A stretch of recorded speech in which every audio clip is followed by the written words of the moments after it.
This one actually seems a bit like creepy. This one seems a bit creepy. This chat room kills people. The case we're going to look at today is so messed up that British courts have banned all media outlets from ever revealing the true names of the people involved. Oh, I thought he was going to say watching it. I was going to say I'm British. I thought I was going to go to prison. As such, the names you're going to hear today have all been made up. Kill me if you can. Okay.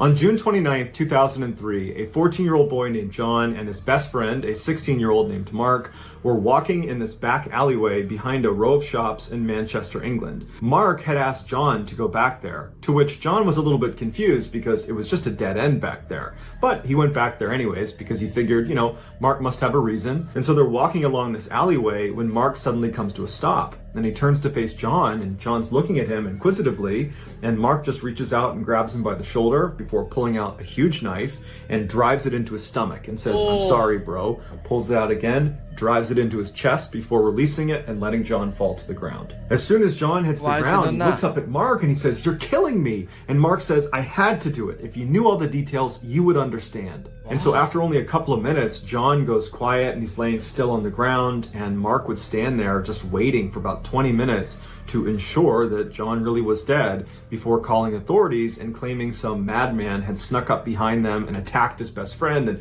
you gotta send an ambulance as fast as you can. When the ambulance arrived, to Mark's horror, they were able to keep John alive, and they were able to get him to a hospital where he nearly died twice on the operating table, but he ultimately would make a full recovery. No way! When John was well enough to speak, he would tell police that Mark is the guy who attacked him, but he had no idea why. When Mark was confronted with these allegations that he was the one who attacked John, he quickly confessed. And the police thought, you know, this is a strange case, but pretty open and shut, and they arrested Mark for attempted murder. When investigators began digging into the motive behind this attack, they, along with Mark, were not prepared for the totally bizarre story that unraveled. The judge in this case would say well-schooled fiction writers could not come up with the plot of this real-life story. And so this crazy story starts 4 months before the stabbing in February of 2003. In February of 2003, Mark was a 16-year-old student who was also a part-time dishwasher at a restaurant near his home in Manchester, England. Mark had okay grades, but even by his own account, he was nowhere near an academic. In fact, the only thing I'm thinking, right, is someone's threatening Mark. That's the only way you're gonna stab your friend. Like, they're literally, the threats are so real. Like, we're gonna kill your family, gonna kill your kids, something like that. He was quite dim-witted. He was very close with his family, who all lived in a very modest home in a very modest neighborhood. By all accounts, Mark was living a very ordinary life. That year, Mark discovered an online chat room for teens in Manchester, England. Okay. And it was designed to, you know, make friends and talk about fashion and sports. And initially, when he logged into this chat room, he was just watching. He wasn't really participating. But over time, he became a very active user, and in fact, became totally obsessed with this chat room and basically put everything else in his life on the back burner, to the point where his grades were tanking and he was staying up all night. I mean, this really took over his life. Also in February of 2013, John was a 14-year-old student who lived in Manchester, England, but not near Mark, and at this point, he had not met Mark yet. He was incredibly intelligent and polite and charming, and he was an excellent, excellent student, and he went to a very, very prestigious school. But while John's academic life was going really well, his home life was kind of in shambles. His mother had a series of really crappy boyfriends that always left, and they always left her feeling very depressed, and it was just a very sad environment around his mother. And John, unfortunately, had grown up believing one of his mother's ex-boyfriends was his biological father. Wait, hold up. So far in the story, yeah, he spends too long in a chat room, so now he's stabbing up his friend. Does that mean all 157 people that's in the Twitch chat room right now, you guys are gonna end up stabbing people? I hope not. Hey, guys, don't go insane. Okay? Do me a favor, do not go insane. And even though this boyfriend had abandoned the family, John at least knew who his dad was. But it would turn out his biological father had actually abandoned him when he was a brand new baby, and he had no way of figuring out who his dad even was. John really wanted to escape his home life. He wanted to just live somewhere else, have an adventurous, happy life away from all the sadness and depression he was around all the time. And so it was in that frame of mind that he discovered this chat room, the same one that Mark had discovered. Although they don't know each What's other happening yet. in chat They're room? both entering the same chat room. John's initial interest in this chat room was not nearly as high as Mark's was. Mark pretty much immediately became obsessed with being in this chat room. Oh, John kills was a that little bit scene. more reserved, but his mom purchased a laptop for him, which suddenly gave him 24/7 access to this chat room, and he found himself going on there all the time, to the point where he was staying up all night and even skipping meals just so he wouldn't have to leave his screen even Maybe for a he's few got a minutes. girlfriend. The main focus of this chat room was supposed to be sports and movies and entertainment, but the real reason teenagers were flocking into this particular chat room Drugs. was to flirt with each other. And Mark and John Bro, I knew it, man. It's always for the pussy, dude. It always is. It always is. That's why he's here, bro. were no different. They both really enjoyed, these flirtatious interactions they were having with different girls on this chat room. But John's interactions with the girls was very friendly and wasn't going to go anywhere. It was not really intended to. Whereas Mark fell head over heels in love with the girl he was flirting with, and her name was Rachel. Rachel was a 16-year-old living in Manchester, England, who worked at a gym. And when Mark saw her pictures, he was just totally smitten with her, and he sent her a direct message, not really expecting her to write back. But she did, and she seemed at least somewhat interested in him. And that night, they stayed up all night chatting with each other, and Mark is just over the moon. For the next couple of days, Mark and Rachel were talking nonstop on this chat room. And then at some point, Rachel says, "Hey, I really want to introduce you to this guy I met on this chat. He reminds me a lot of you. I think you guys would get along great. His name is John." And Mark was like, okay, cool. So Rachel introduced him to John, and they hit it off right away. And the three of them formed their own separate chat thread outside of the main chat room. And Oh my god, I know the story. John is flirting with Rachel, but Mark really likes Rachel. So Mark's decided to kill John because Rachel said, "Only one of you can have me." Fight. That's what happened. And very quickly, through this separate chat thread that they were on pretty much 24/7, Mark and John would become best friends, and Mark and Rachel would fall deeper and deeper in love with each other. Every time John and Mark were in this chat room, they would use a web camera, but Rachel didn't have one. And initially, that really frustrated Mark She's a because man! he wanted to see his girlfriend in real time. Yo, if I'm ever talking to a girl and they're not giving me a live face, it's a man. Red flag. Red flag. Red flag. Red flag. But she said she didn't have the money to get man. one. Oh, And then she man. said she was shy. Man. And so Mark's getting frustrated. But she says, "Mark, come visit me. You don't live that far away. You can see me in real Don't do life it. in real time." Don't do it. Don't and do so it. initially Don't do Mark's it. excited, and he's talking to John about how excited he is to go see his girlfriend. But then he gets cold feet and he makes an excuse and he doesn't go. Rachel's disappointed, but she asks him again a couple more times if he'll come visit her, and every time he would agree, and then he would kind of chicken out. But after the last time he canceled on her, he finally got the courage up and he invited her to come visit him. And this is when she started getting cold feet. And they kind of went back and forth until they basically stopped asking to visit each other. And they just decided that their relationship was going to live online, even if there wasn't a web camera involved. About 3 months after Rachel, Mark, and John had started their own separate chat thread, a new user popped up inside the Wait, they're main having a chat room. threesome? It was a fairly controlled group, so it was pretty easy to tell when there were new people added. And this individual only wrote in pink text. So he stood out, his name was Kevin, and he told the group that he was a stalker and that he had a foot fetish. And the group thought this guy was pretty weird, but they figured it was just, some kid trying to get attention. They didn't think much of him. But shortly after Kevin's arrival, Mark would get a private message from Kevin that said, "I know you're Rachel's boyfriend and I'm her stalker and I'm gonna hurt her." Mark didn't know what to do, so he just went to Rachel and he said, "Hey, I got this strange email from this guy named Kevin who says he's gonna hurt you and he's your stalker." And kick him Rachel out the kind of chat made room. light of it and said, "Oh, just ignore that guy. I don't know what that's about." And John didn't know what to make about it either, so Mark just kind of ignored it. And then the next day, when Mark logged into the chat room, Rachel wasn't there. Now, Rachel always logged in at the same time that Mark did and that John did. It was very rare that she wouldn't be there. And so Mark asked John, "Have you talked to Rachel today?" And John said no. And then Mark went into the main chat room and he asked some people in there if they had seen Rachel or talked to her, and they said no. And that's when Mark went into his email and he had another message from Kevin. This message again was about Rachel, but this time Kevin is saying he actually has Rachel hostage. And the only way he's going to release her is if Mark lets Kevin look at his feet because, again, he has that foot fetish. And so Mark, interestingly, does not go to the police. He doesn't tell anyone about this. He just says, okay, I'll do that. And so he lets him see his feet. And then Kevin writes back saying, okay, I've released Rachel. Later that day, Rachel came back online and she thanked Mark for what he did, but she felt really bad that he had to be kind of humiliated in that way. Yo, this guy's a fucking idiot, bro. Obviously, Rachel and Kevin are the same people. What? He's just gonna kidnap someone? Ah, yeah, nice. Feet. Okay, you can go now. Bye.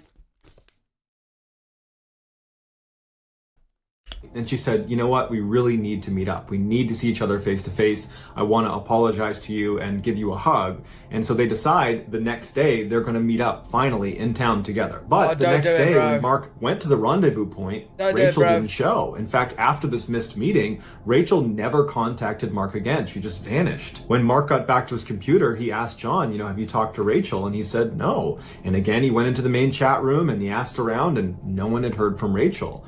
And then a couple of days later, after just continued silence from Rachel, and Mark's really upset about this, he notices a rumor being passed around in the main chat room about how apparently one of the members of this chat room abducted and killed another member of the chat room.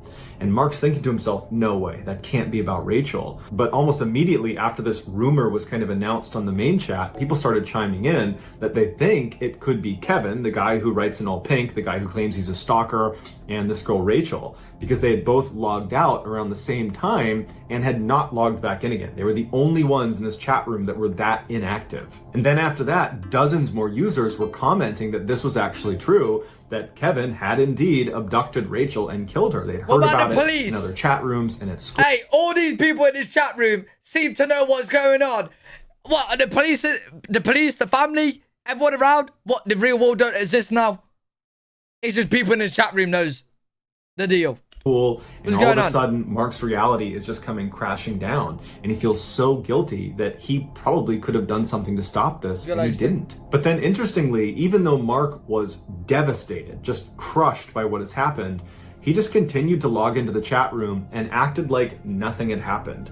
And John picked up on this strange behavior and began kind of delicately asking him, you know, like, are you doing okay? But Mark made it clear he did not want to talk about it. And over time, the rumor about what happened to Rachel and Kevin just kind of left the chat room, and it just seemed like people moved on, including Mark and including John. Over the next month, John and Mark's relationship really strengthened. They continued to speak in that private chat, now missing Rachel, so they were only interacting with each other in there. And they even began meeting up in person and hanging out in real life. About a month after Rachel's disappearance, a new person popped up in the main chat. It was a woman. Her name was Janet, and she wrote in all capitals, and she reached out to Mark. And she said to Mark that she was a mother of two, she was married, she was 44 years old, she was a real estate agent, but secretly, she was a spy for the British Secret Service. And in fact, she was the third most powerful person in all of Britain, and well, she's not really a good fucking spy then, is she? She's going on a chat room and telling a fucking 14-year-old boy all of this.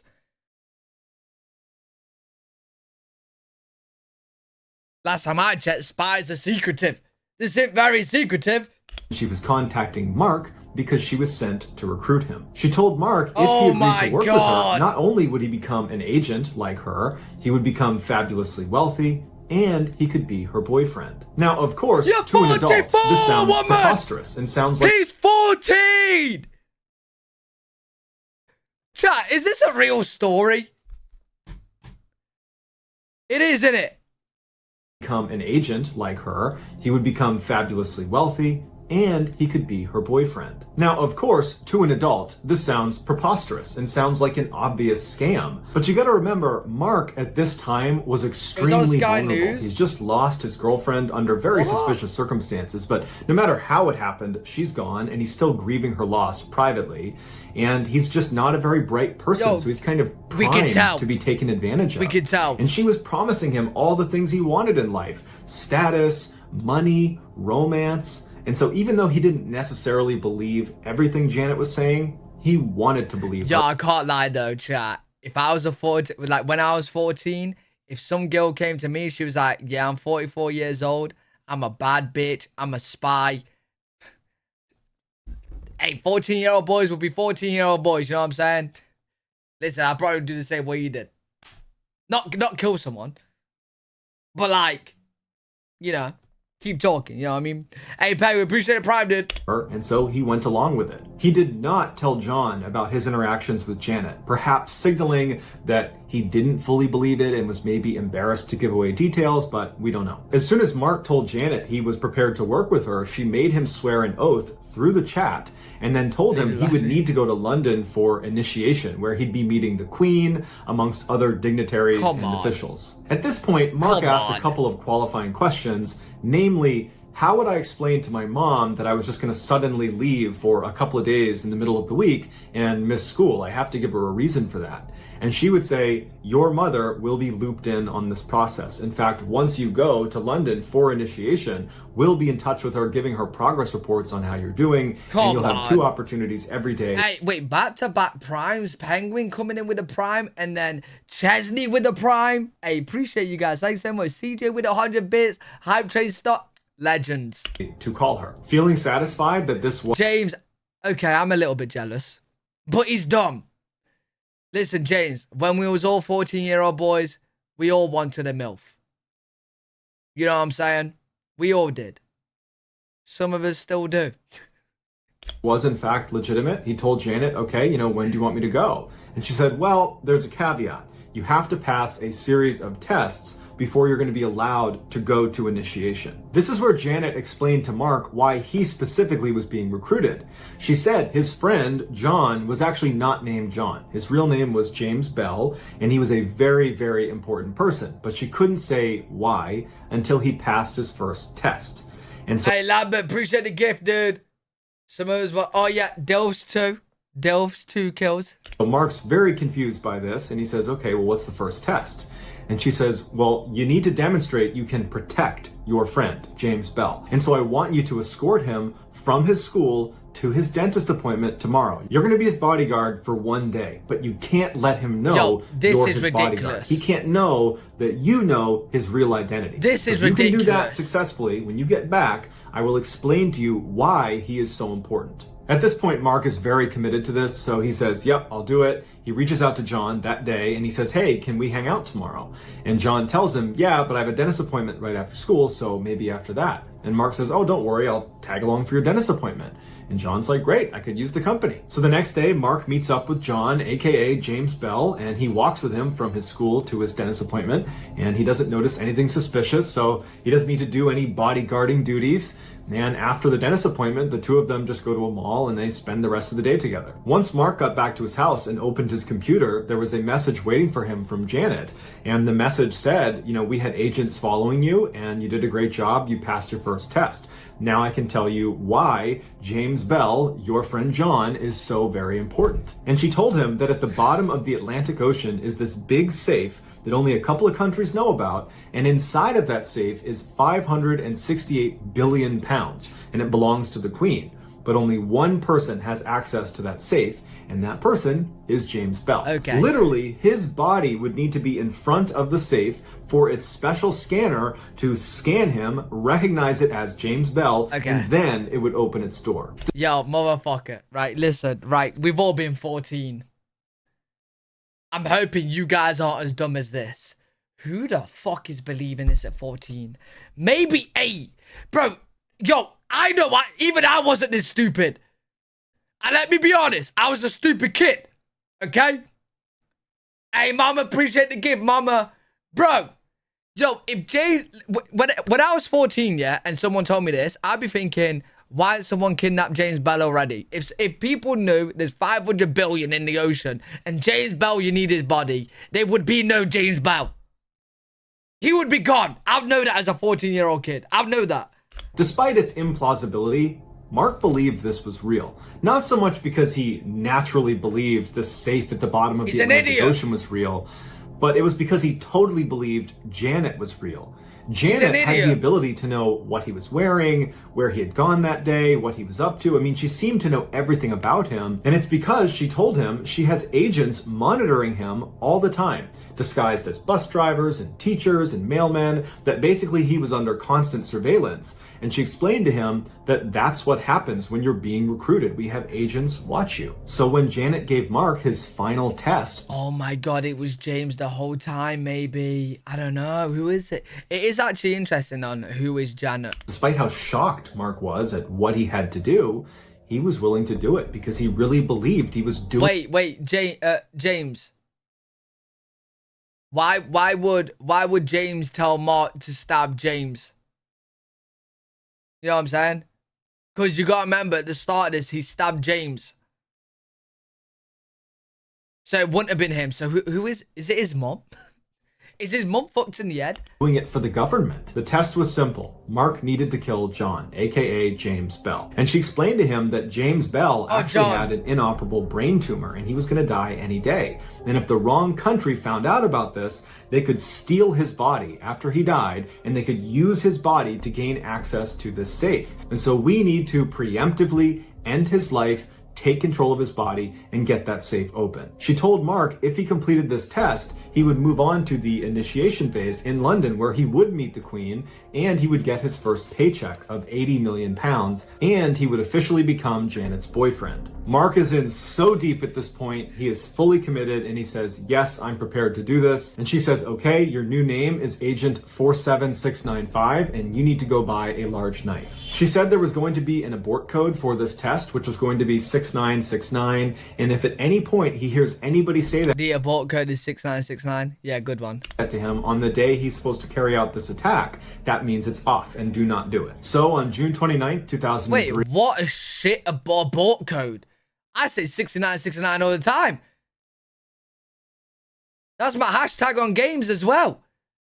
Bro, I'd be aborting the mission constantly. Around 11 a.m., Mark and John, aka Agent 47695 and James Bell, met at a bus station in Manchester. Mark took John down the alleyway that Janet had instructed him to go down to commit the stabbing, and she had assured him she would be one of the first people to arrive on scene. She would be dressed as a detective, and she would ensure he did not get arrested.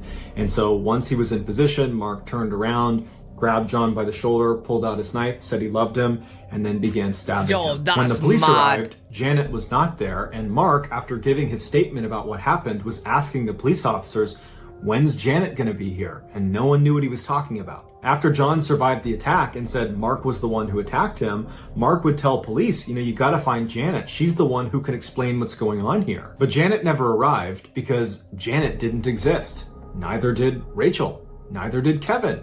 Neither did James Bell. Neither did 189 other accounts that Mark interacted with on a daily basis inside of that chat room. And all of those fake accounts were determined to be controlled by one person. And that one person was John. Wait, but why would John want him to get stabbed? Why would John tell Mark, stab me?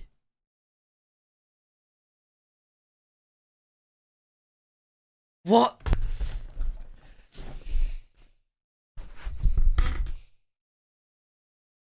So John's an idiot and Mark's an idiot.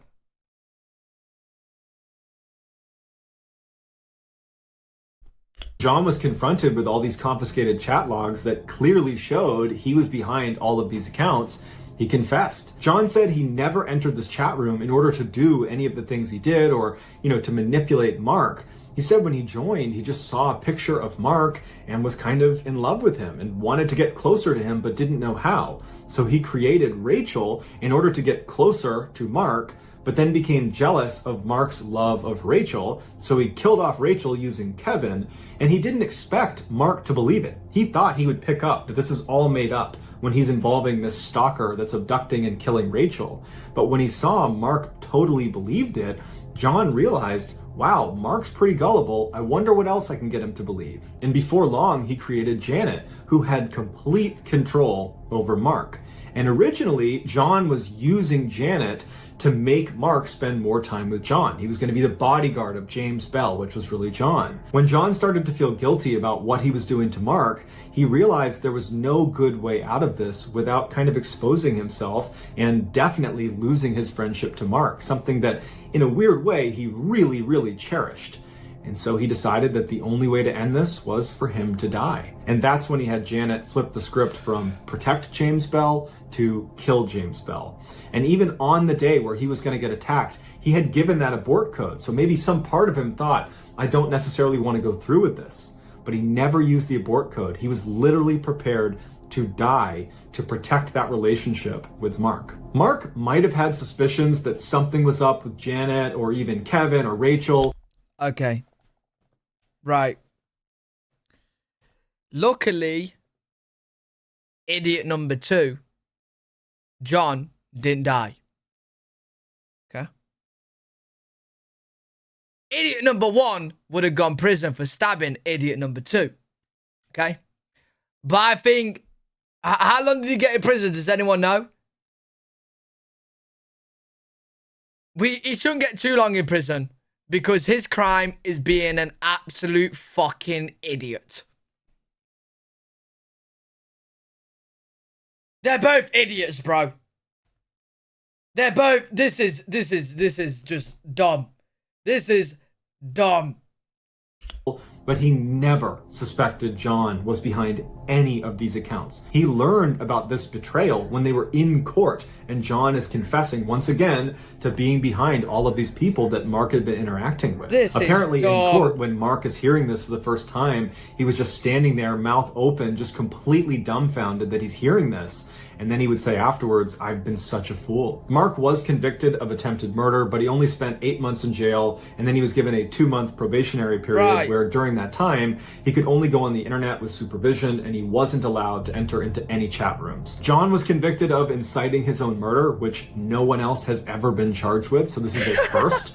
And he was not given any jail time, but he was given 3 years of probation, where in that time, he was not allowed to use the internet without supervision, and he also was not allowed to enter into any chat rooms.